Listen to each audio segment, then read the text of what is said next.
সবচেয়ে বড় স্বপ্ন কি ছিল?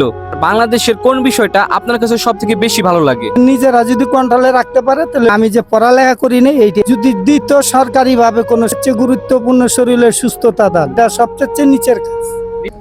আসসালামু আলাইকুম প্রিয় দর্শক মন্ডলী, আজ আমরা চলে আসছি বুড়িগঙ্গা নদীর তীরে, যেখানে এক মাঝি মামার সাথে তার জীবন কাহিনী নিয়ে কিছু গল্প করব। সো মামা, আপনার নাম কি? মোহাম্মদ হবিউল্লাহ। সো আগে আপনি কি করতেন, তারপর আপনি নৌকার এই মাঝির পেশায় কিভাবে আসলেন? শুরুতেই মাঝির পেশা। আগে কোনো কাজ করতেন না? না না, আগে কোনো কাজ করতাম না। সো মামা, আপনাকে কয়েকটা প্রশ্ন ধরি। ধরেন। এই পেশায় আপনার সবচেয়ে বড় চ্যালেঞ্জ কি?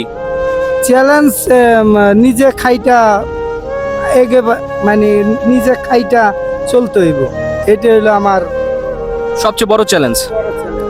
ঠিক আছে, দ্বিতীয় প্রশ্ন আপনাকে, নদী বা সমুদ্রে কোন বিষয়টি আপনার সবচেয়ে বেশি ভালো লাগে?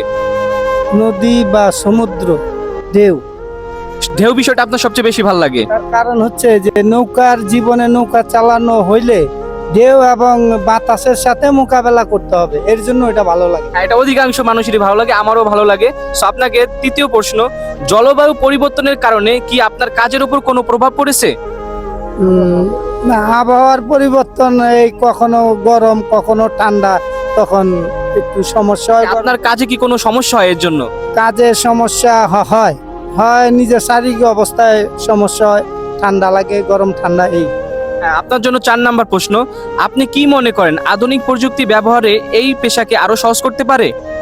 আরো সহজ মানে এখন হাতে চালাই, হ্যাঁ। সহজ ইঞ্জিন লাগাইলেই সহজ হবে। আরো সহজ হবে।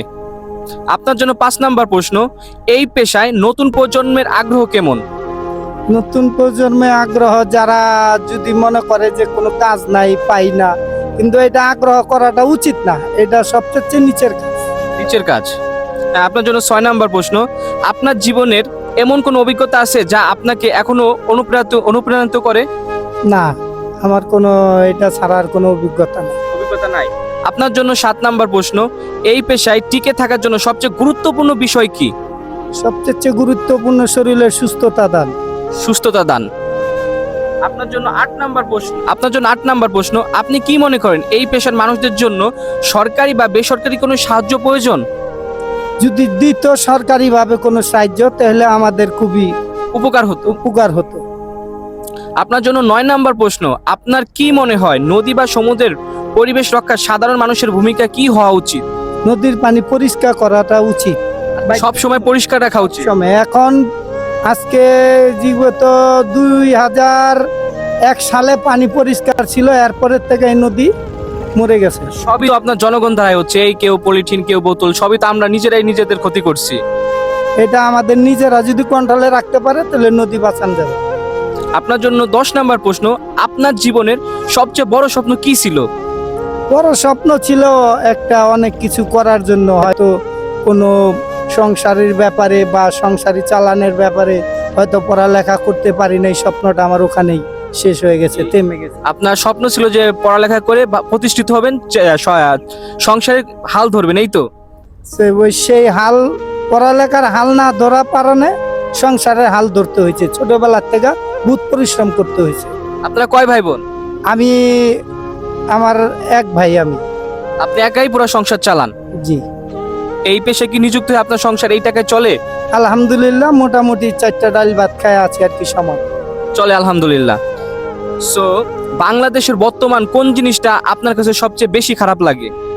বাংলাদেশের সবচেয়ে কোন জিনিসটা বলতে খারাপ লাগে? খারাপ তো কোনো কিছুই না, যদি নিজস্ব আত্মীয়র ভিতরে কোনো সাথে গাদ্দারি করে, এটি আমার সবচেয়ে বড় খারাপ লাগে। আর বাংলাদেশের কোন বিষয়টা আপনার কাছে সবথেকে বেশি ভালো লাগে? আমার কাছে বাংলাদেশের সবচেয়ে বেশি ভালো লাগে যে সবাই জনগণ একসাথে কাঁধে কাঁধ মিলে যদি চলাফেরা করে, কোনো গায়ে গঞ্জাম বা কোনো হাউকাও না লাগে, আমার তো ওই পরিবেশটা খুব সুন্দর লাগে। মামা, আপনার করা সব থেকে ভালো কাজ কি আপনার লাইফে? আমার করা সবচেয়ে ভালো আর কাজ করছি, একজনে কারেন্টে ধরছে তারও হেল্প করছি, বা একজনে বিপদে পড়ছে ওই রকমও হেল্প করছি। আর আপনার করা সব থেকে বড় ভুলটা কি ছিল, যেটা আপনিও করতে চান না বা পরবর্তীতে আরেকজনকে করতে দিতে চান না? আমি যে পড়ালেখা করি নাই, এইটাই আমি বড় ভুল করছি। এটাই সবচেয়ে বড় ভুল। এইটাই সবচেয়ে বড় ভুল, আরেকজন যেন প্রার্থীকে যে আমার মতো কেউ এই কষ্টটা এই ভুলটা না করে, তাহলে এই যে দিনমজুরি কাজ করতে হবে। খুবই ভালো অ্যান্সার করছে আমাদের মামা।